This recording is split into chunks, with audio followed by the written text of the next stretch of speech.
Hello दोस्तों, welcome to the Valmiki classes. जैसे कि मैंने आपको पिछले 2 लेक्चर्स में रिफ्रैक्शन ऑफ लाइट का थियरी कवर करा दिया था। तो जो आज इस चैप्टर में न्यूमेरिकल्स दिए गए हैं या क्वेश्चंस दिए गए हैं, आज हम उनको देखेंगे। देखिए, आपके रिफ्रैक्शन ऑफ लाइट में 5 न्यूमेरिकल दिए गए हैं, जिनमें से कुछ थियरी बेस्ड हैं, कुछ न्यूमेरिकल्स हैं। तो हम इन्हें एक एक करके सॉल्व करेंगे। अगर आपने वो वीडियो नहीं देखी है तो मैं उसकी डिस्क्रिप्शन में लिंक दे दूंगा, जहां से आप लोग वो फर्स्ट और सेकंड पार्ट देख सकते हैं।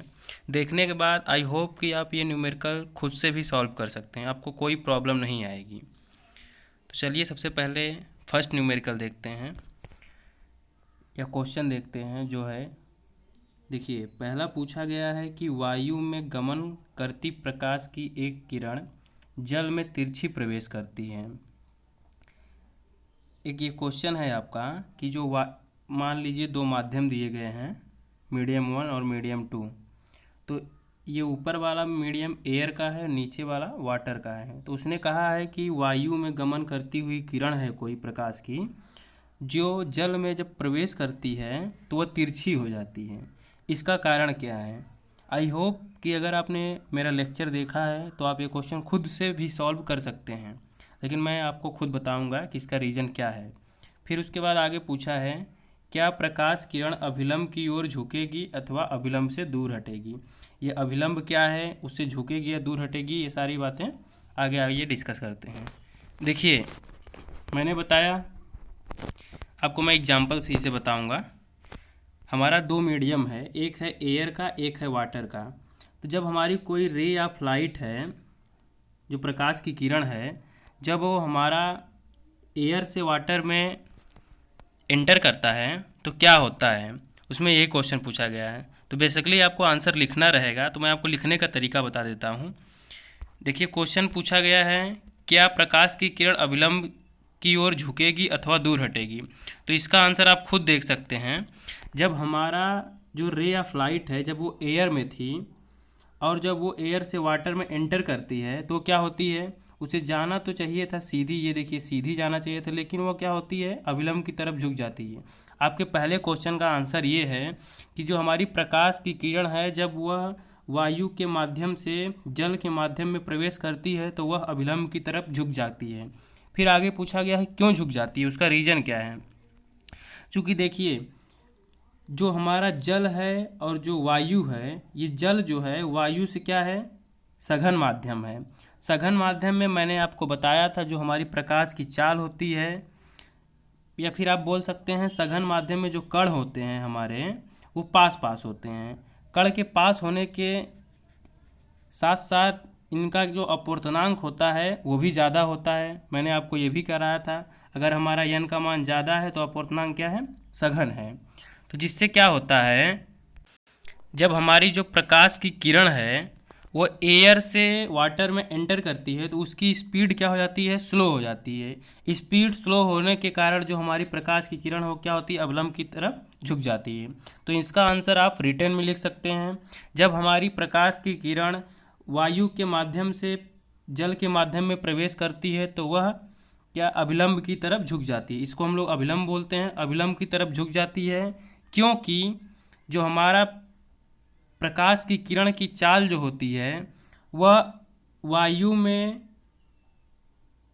क्या होती है, ज़्यादा होती है, किसकी अपेक्षा, जल की अपेक्षा। ठीक है, यह आपका सॉलिड रीजन है जिसके कारण हमारा क्या होता है, किरण जो होती है वो अभिलंब की तरफ झुक जाती है।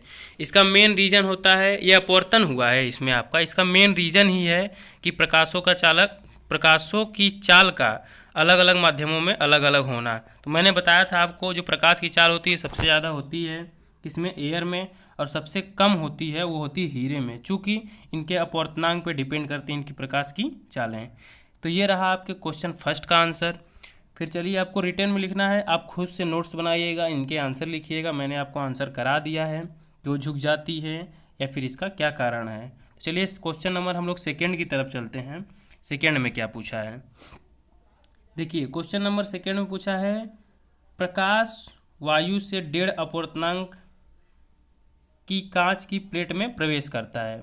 सबसे पहले बोल दिया है क्या, अपूर्णांक। मैंने आपको अपने लेक्चर में कराया था कि अपूर्णांक को हम किससे डिनोट करते हैं, यन से। सीधा आप लोग लिख लीजिए, यन की वैल्यू कितना है, 1.5 है। और अपूर्णांक की कोई यूनिट नहीं होती है, इसको सीधा हम लोग न्यूमेरिकल वैल्यू में लिखते हैं। फिर पूछा है कि कांच में प्रकाश की चाल कितनी होगी। हमसे स्पीड ऑफ लाइट पूछा है, किसमें, कांच में पूछा है। और हमें निर्वात में प्रकाश की चाल दिया हुआ है 3 × 10⁸ मीटर पर सेकेंड। तो ये आपके कुछ न्यूमेरिकल्स के वैल्यू है जो प्रकाश की चाल दिया है। और हमें पूछा है कांच में प्रकाश की चाल। मैंने आपको एक निरपेक्ष अपूर्णांक कराया था लेक्चर में, मैंने उसमें एक फार्मूला निकलवाया था आपसे कि v बराबर जो होता है हमारा c/n होता है। इससे हम लोग किसी भी माध्यम में प्रकाश की चाल ज्ञात कर सकते हैं। बस हमें क्या होना चाहिए, उसका अपूर्णांक ज्ञात होना चाहिए। तो हमें अपूर्णांक दिया गया है 1.50, जिससे हम लोग क्या है, कांच में प्रकाश की चाल निकाल लेंगे। तो आइए इसको हम लोग देखते हैं, सॉल्व किया है मैंने, आपको बताता हूँ। हमें अपूर्णांक की वैल्यू दी हुई है 1.50 और हमें प्रकाश की चाल पूछा है और हमें निर्वात में प्रकाश की चाल ज्ञात है पहले से। बस फार्मूले में रख दीजिए, जो हमारा n बराबर है होता है c/v, मतलब निर्वात में प्रकाश की चाल अपान में माध्यम में प्रकाश की चाल। तो हमें माध्यम में प्रकाश की चाल ज्ञात करनी है, इसको इधर ले जाइए तो हमारा हो जाएगा c/n। c की वैल्यू होती है 3 × 10⁸, n की वैल्यू दी है 1.5। आप लोग ऊपर नीचे 10 से मल्टीप्लाई कर दीजिए तो इसका जो पॉइंट है वो हट जाएगा और ये हो जाएगा 30/15। इसे डिवाइड कर देंगे तो आ जाएगा 2 × 10⁸ मीटर पर सेकेंड। ये हमारी क्या है, कांच में प्रकाश की चाल है। ये हमारा क्वेश्चन नंबर सेकंड भी हो गया। Very simple, very easy. बस आप लोग को लेक्चर देखना है दोनों, आप खुद से भी ये पांचों न्यूमेरिकल्स या क्वेश्चन सॉल्व कर सकते हैं। चलिए हम लोग फिर अपने सेकंड के बाद थर्ड क्वेश्चन की तरफ बढ़ते हैं।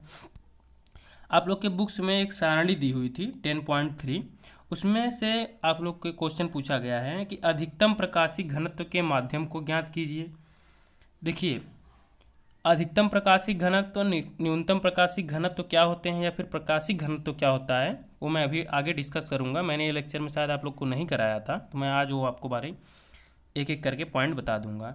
और न्यूनतम प्रकाशी घनत्व के माध्यम को भी ज्ञात कीजिए। चलिए हम लोग देखते हैं कि अधिकतम प्रकाशी घनत्व और न्यूनतम प्रकाशी घनत्व क्या होते हैं। देखिए, बेसिकली प्रकाशी घनत्व जो है वो कुछ नहीं है, वो आपका रिलेटेड है किससे, अपूर्णांक से ही है। मैंने बताया था जिसका अपूर्णांक ज़्यादा होता है वो क्या होता है, माध्यम सघन होता है। बस सेम वही बात है, जिसका अपूर्णांक कम होता है वो क्या होता है, विरल होता है। तो यहाँ पे जो प्रकाशी घनत्व है कुछ नहीं है, वो अपूर्णांक ही है, आप लोग सीधा बोल सकते हैं। देखिए, जिस माध्यम का अपूर्णांक ज़्यादा होगा उसका प्रकाशिक अधिकतम प्रकाशी घनत्व वाला होगा। वह माध्यम जो होगा हमारा वो अधिकतम प्रकाशी घनत्व वाला होगा, या बोल सकते हैं वो उसका घनत्व जो है ज़्यादा होगा। तो सबसे पहले फिर उसके बाद देख लीजिए न्यूनतम प्रकाशी घनत्व क्या है। जिस माध्यम का अपूर्णांक कम होगा वह न्यूनतम प्रकाशी घनत्व वाला होगा। तो मैंने आपको एक श्रेणी दी हुई है आप लोग के बुक्स में अपूर्णांक की, उसे आप लोग निरपेक्ष अपूर्णांक भी बोल सकते हैं। उसमें आपके कुछ वैल्यू दी गई थी, जिसमें वायु थी, इसका अपूर्णांक दिया गया था 1.003, जो कि सबसे न्यूनतम अपूर्णांक है। मैंने क्या बताया, जिसका अपूर्णांक न्यूनतम होगा वह न्यूनतम अपेक्षिक घनत्व होगा, और जिसका अपूर्णांक ज़्यादा होगा वह क्या होगा, न्यूनतम प्रकाशिक घनत्व होगा।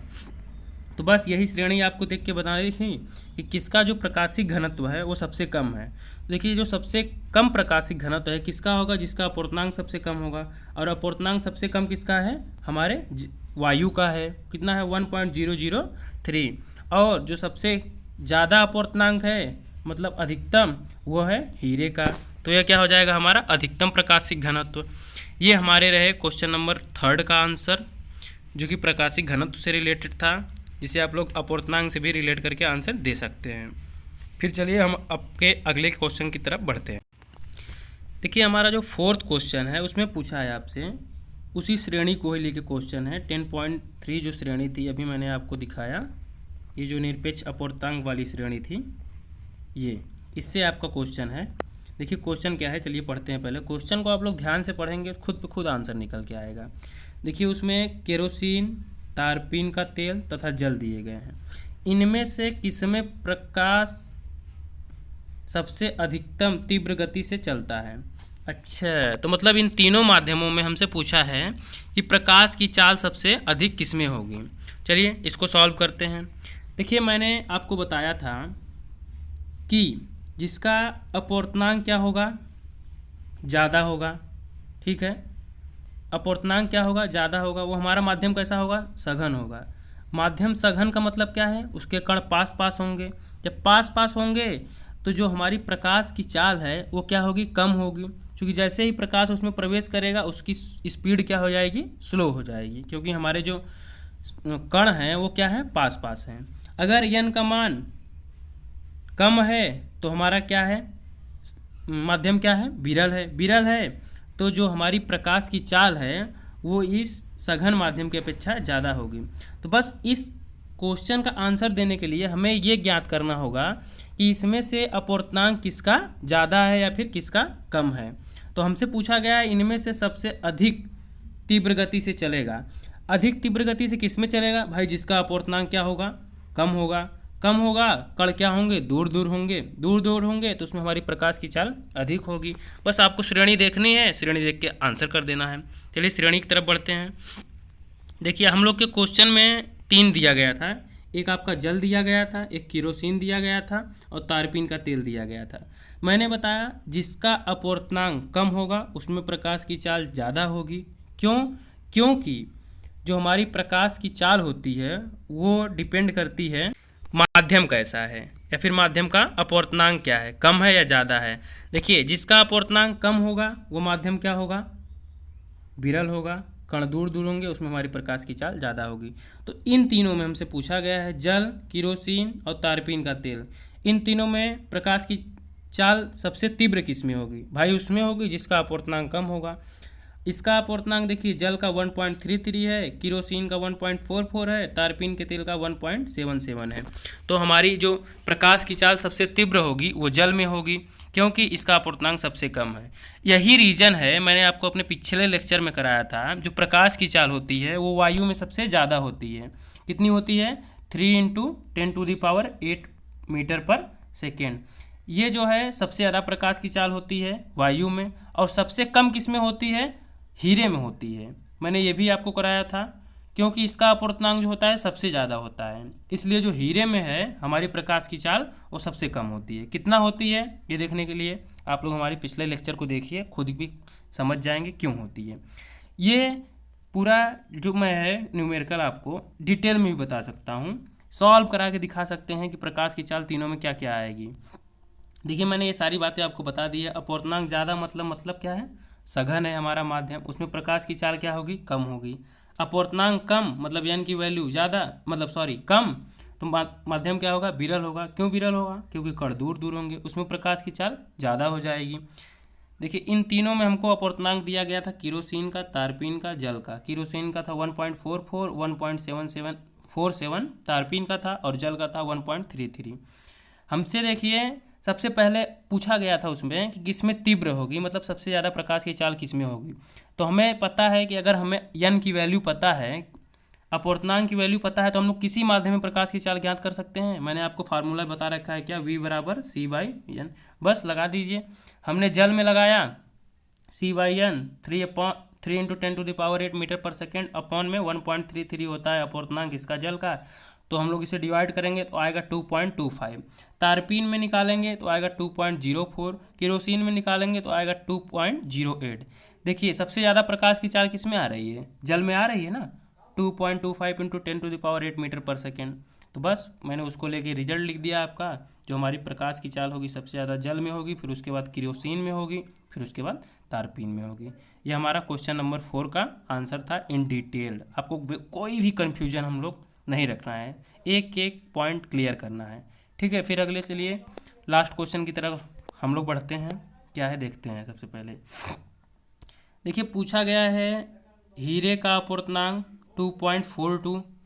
इस कथन का अभिप्राय क्या है, इस कथन का हमें अभिप्राय मतलब इस बात से आप क्या समझते हैं। तो चलिए देखिए, जो हीरे का अपवर्तनांक दिया गया है 2.42, सबसे पहले तो मैंने बताया था ये क्या है, निरपेक्ष अपूर्णांक है। निरपेक्ष अपूर्णांक मतलब किसी भी माध्यम का अपूर्णांक, माध्यम हमारा हीरा है, डायमंड, किसके सापेक्ष होता है, किसके सापेक्ष, जो हमारा निरपेक्ष अपूर्णांक होता है वो होता है वायु के सापेक्ष। पहला पॉइंट तो हम लोग ये बोल सकते हैं कि जो हमारा हीरे का अपूर्णांक जो दिया गया है 2.42, वो क्या है, एक निरपेक्ष अपूर्णांक है हीरे का। या फिर हम लोग बोल सकते हैं हीरे का अपूर्णांक दिया गया है वायु के सापेक्ष। और इससे हम लोग एक पॉइंट बोल सकते हैं कि यह हमारा क्या है, अधिकतम अपूर्णांक है। चूँकि जब हमारा अपूर्णांक अधिकतम होता है तो उस माध्यम में हमारी प्रकाश की चाल न्यूनतम होती है। ये 2-3 पॉइंट आप लोग इसको लेकर डिफाइन कर सकते हैं। तो चलिए दोस्तों, आई होप कि ये सारे न्यूमेरिकल आपको समझ में आए होंगे विद द कॉन्सेप्ट, कैसे क्या हुआ, मैंने सारी बातें आपको डिस्कस करी हैं। तो फिर नेक्स्ट क्लास में हम लोग अपना अगला चैप्टर लेंस करेंगे। लेंस से प्रकाश का अपवर्तन देखेंगे, काफ़ी बड़ा चैप्टर है। मैं कोशिश करूँगा आपको जल्दी जल्दी वीडियो प्रोवाइड करने की। तो इस वीडियो को अपने दोस्तों के साथ शेयर करें और मैं लिंक में डिस्क्रिप्शन दे दूँगा पिछले 2 पार्ट्स की। चलिए दोस्तों, जय हिंद, जय भारत, वंदे मातरम। घर पे रहें, सुरक्षित रहें।